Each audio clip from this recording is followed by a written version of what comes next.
Hi everyone. I'm actually making another video. Now that I have some time, I'm actually back from my relatively long. Not really long, but just 2 weeks. Yeah, 2 week vacation in Taiwan. As for those who have been following, I've actually been going around quite a bit. I didn't just stay in the capital in Taipei, but I went down to places like Jiayi, Alishan, Kaohsiung, Tainan, and then before going back and also Keelung, and Taipei. So yeah, it was a really big route. And okay, one thing I just wanted to make about this video is it's a very interesting topic because I was actually in Taipei for the first week, and there were some things that kind of struck my mind. I just noticed that I was telling some friends, and that kind of got me, started on making this video. Today's video is actually about the narcissist, weird health peeves. Okay, those peculiar things that they do with regards to health.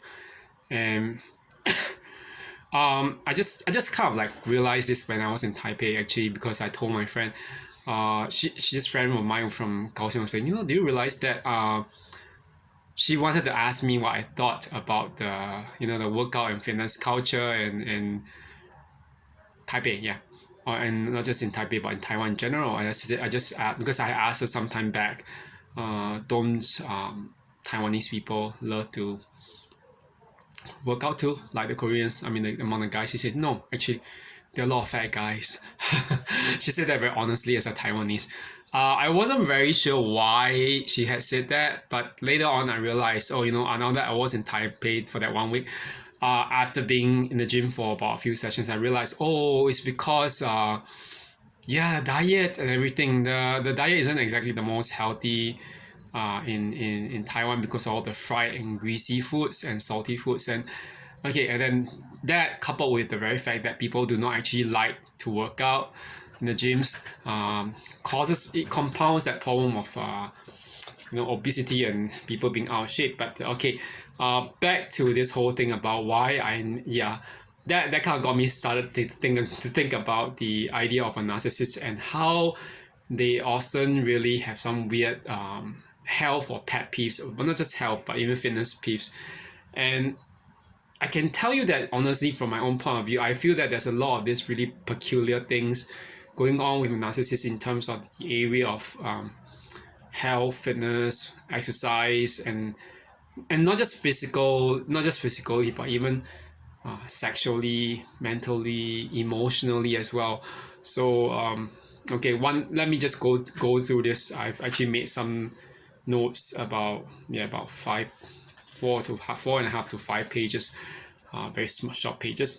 Okay, the first thing that I noticed about a narcissist in terms of their weird health peeves is that they can claim to be really passionate about fitness and health, but when you look at the real lifestyle habits of that particular person, of that narcissist, their lifestyle habits always contradict. Okay, and why do I say that? Okay, this narcissist can claim to be, I'm so into working out, whatever, but if you look at that kind of lifestyle habits that they have, for example, they could be having very terrible uh, management. Yeah, their management of their sexual health is extremely appalling. Why do I say that? They could be having reckless sex with strangers and even with others they might know. They are pretty irresponsible. And then at the same time, they claim to be very discriminatory or picky about their partners, which is not true, because if they are going around being so reckless, they are actually very much not concerned about sexual health.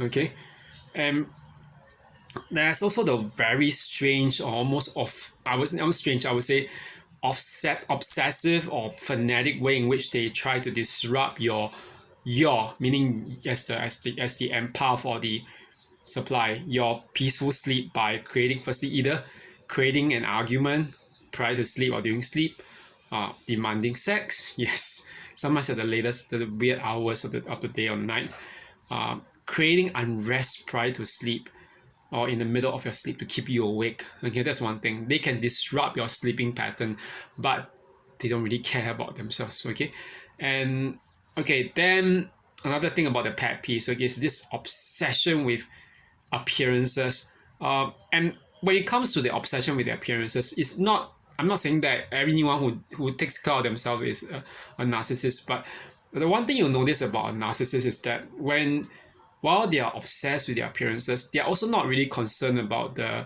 more deep-seated health impact that you end up garnering when you are using extreme methods. So, for example, like in the case of let's say the person is the narcissist in question is a gym buff, but on the other hand, they could be doing other things like extreme methods like going onto anabolic steroids, taking drugs, engaging in plastic surgery, extreme dieting. So it's like extreme beauty in a way. And sometimes it's to the point of looking very weird, abnormal, artificial, or touched up. And this is very much, I think, in line with what I actually have heard once from a life coach. She said something about her sister. She said, oh, her sister has a very beautiful face, but one thing she noticed about her narcissistic sister, her family whom she doesn't talk to anymore, was that her sister has the worst row of rotten teeth. So, the thing is this, she said that her sister actually didn't exactly go to the dentist regularly despite having a very beautiful face. So just which was the kind of like thing that I say, oh okay, so it's all about the external, but the internal things that are a bit more inner, like the teeth, gets neglected, and it's weird. And it kind of struck me because you know that I haven't probably said something about the last ex-narc. And the one thing I realized was that particular ex-narcissist in my life loved to actually brush the teeth religiously. You will always see that person having uh, toothbrush and toothpaste wherever it is, okay.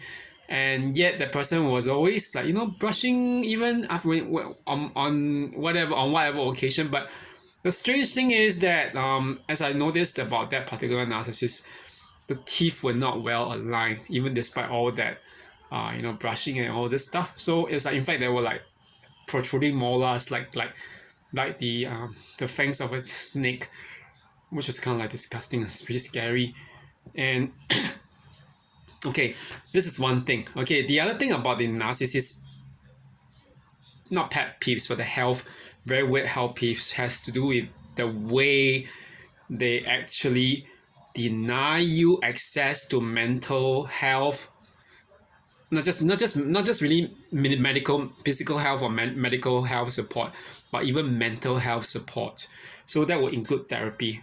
Okay, so why do I say that they will do that? Okay, because one thing is this: you think about it very carefully. If we were to have an improvement state of mental health, this often translates into greater self-empowerment. And if we are more self-empowered, wouldn't we be running away or eventually leaving the narcissist behind us?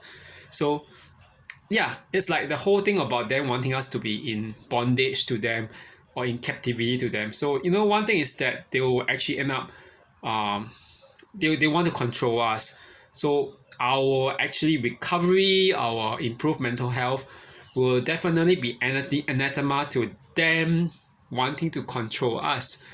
Okay, so and on top of this thing about the attempt to deny you access to mental and medical health, one other thing is that I think most of y'all might realize this about narcissists is that I actually wrote it down in my diary or my notebook. Sickness will us part. Okay, and this is referring to the abandonment or betrayal trauma that they will put you through. Okay, what do I mean by that? When you start getting sick, okay, the narcissist will discard you and ignore you. Why? Because the thought of actually having to be next to you when you no longer serve them any good, okay, when you no longer serve them or give them supply, is actually unthinkable to them. And also it's actually too unbearable because they basically shrivel out without any supply. Okay, so they do not want someone whom they cannot get any supply from. Okay, So the irony is this. I mean, when you are getting really sick, they are not there for you. But at the same time, on the other hand, when they are the ones who get really ill, okay, this is very common when, let's say, you have a very much an aging narcissist or someone who is suddenly gets struck by some, you know, terminal illness or whatever. They expect you to be there for them 24/7 all the time.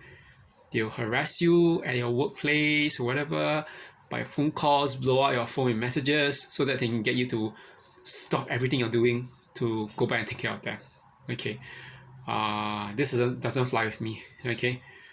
And okay, I'm gonna actually jump to two other points that actually I wrote. That was like, the one thing about the pet health peeves of a narcissist. Okay, one other thing is the faking narcissist. Okay, I came across this recent thing, this word called narconnvirus, which is NARC, NARC, con, CON, yes, con, na, and a virus, VIRUS. Okay, NARCONAVIRUS, narconnvirus. Okay, if you realize that it sounds a lot like coronavirus, but it's called narconnvirus because it is about a narcissist.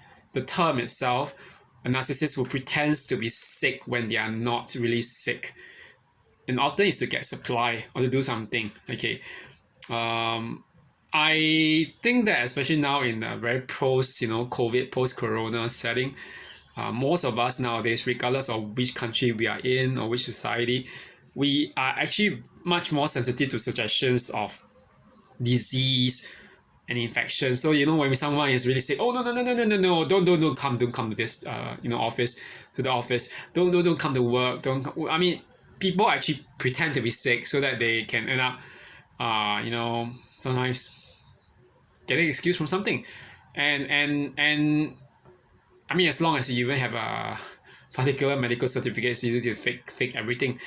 But I think for a narcissist who fakes the disease, okay, it's actually often to manipulate and abuse other people. Doesn't need to be COVID. Okay, doesn't need to be any other, like swine flu or whatever. It can be such something. They can fake their diseases and they still do that. Okay, and one other reason is that they are feigning, yeah, as in pretending to be a victim, to have some victim status. So that's why they're pretending to be sick. Okay, of course, this is only one kind of the pet peeves or the health peeves of a narcissist. But other than the one who pretends to be sick, okay, there's also the kind who's actually denying any kind of sickness. I think I mean, there are basically two flip sides of the coin of narcissism. Basically, uh, the other flip side is actually to deny that you have any disease as a narcissist. So I had a joke once with some friends and even acquaintances. Why do all these narcissists, for the fact that they are cheating around, sleeping around so much, and even like goodness screwing around, why are they thinking that they are some form of the Virgin Mary, as in that I mean, I'm always call her the Virgin Mary Theotokos or the Virgin Mary Panagia for the very orthodox Christian point of view. But the thing is, like, they think that they are some version of her. It's also ridiculous. It's like as if they are always exempted from the consequences of whatever they do. They can stay around over like 50 to 100 sex partners, but they like oh my goodness, they think that they are still some clean and non infected person, whether you're a man or woman. And my joke was that they think that they're perpetually virginal. Yeah, they're perpetually a virgin. Which obviously doesn't fly with me, but this is one thing that actually happens. And for those who of y'all, I mean, among some of my followers, I think some might have probably know of this, but y'all might have heard of this, might have heard of this particular philosopher in the 20th century. This is a French philosopher, Michel Foucault. Michel, Michel. Okay, it's a man. It's a French name for Michael, but Michel Foucault. Foucault. Okay, he's a pretty well-known French philosopher who wrote the History of Sexuality series. And but the strange thing is for the fact that this thing about Michel Foucault, because he was very openly homosexual, and there's something about him when he was later, I mean, his later part of his life, when he actually was diagnosed to be HIV positive, and that HIV actually eventually became the complications eventually overtook him. But there was something about him. He refused to admit that he was actually HIV positive. He actually, yeah, that's what he did. He claimed that HIV was actually a bourgeois. Yes, you know how ridiculous it is. He claimed that it was a bourgeois construct of the mainline establishment in Paris, okay, where he was. And part of what he did to destabilize the idea of what medical establishment truth was to actually he did a lot of different things. One, he got people to actually give out for free, okay, University of Paris, Sorbonne, okay, that was where he's from, the Sorbonne, that's the premier institute of the humanities, certificates and diploma certificates on the subway trains, the metro, it's called the metro, in Paris. That was really one thing, okay. But on top of that, his inability to actually admit, okay, his refusal, not even inability, his refusal to admit that HIV existed, or that even that AIDS really did exist, uh, was in the form of this idea that, it's all just a bourgeois construct. And because it's a bourgeois construct, he subsequently went on to having more and more sex with different people, men, actually predominantly men, without actually disclosing his status, because to him it did not exist. And in the process, he obviously infected more people, okay. And this is very typical of narcissists. I mean, I'm not saying that Foucault's a narcissist, but you realize that narcissists do have a very similar pattern. One thing is when they actually get confronted by you. Oh, you've been sleeping with this person. Are you sure you don't have any diseases? Go and have your self checked. And then if you find that you have some STD or some disease from them, or some infection, they will just say, no, I didn't get it. You gave it to me. It was kind of weird. And like I've heard cases like, women who get, bacterial vaginosis or some kind of STD from their spouses, and from their, it may not be a husband, could be even just from a boyfriend. And the thing is, how disgusting it is that when they say, the doctors will tell them, this is obviously not from you if you have not been sexually active except with your partner, okay. How do you even get it? It has to be from your partner, okay. And then obviously confronting the partner who's a narcissist, you will end up in nothing. It becomes a futile attempt, because they will say, no, you are the one who did, you are the one who spread it to me. The whole tables get turned. So I just want to actually, like what I'm trying to talk about with regards to the whole thing about the narcissist health peeves, is this one thing. When it comes to the narcissist fixations on health, it's actually very superficial, okay. This thing about the narcissist is that they don't normally address the very deep damage that's done, okay, the damage that's done on the deeper cellular levels, okay. Why do I say that? This is something that I think I kind of realized this. I mean, I might have told you all that one of my good friends passed away about 2 years ago. 2 years ago, yeah.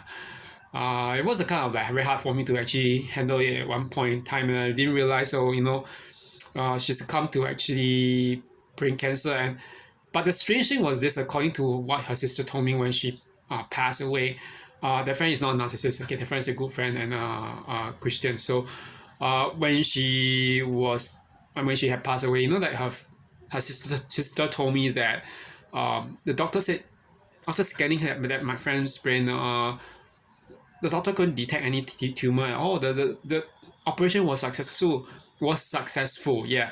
But what I told that friend's sister then at the funeral wake was this: maybe her body had already failed or started failing on a deeper cellular level, that we don't really know of. So maybe, and of course, I think God was calling her back. So I don't want to speculate, but to bring back the whole thing about the point about what narcissists, what they're doing.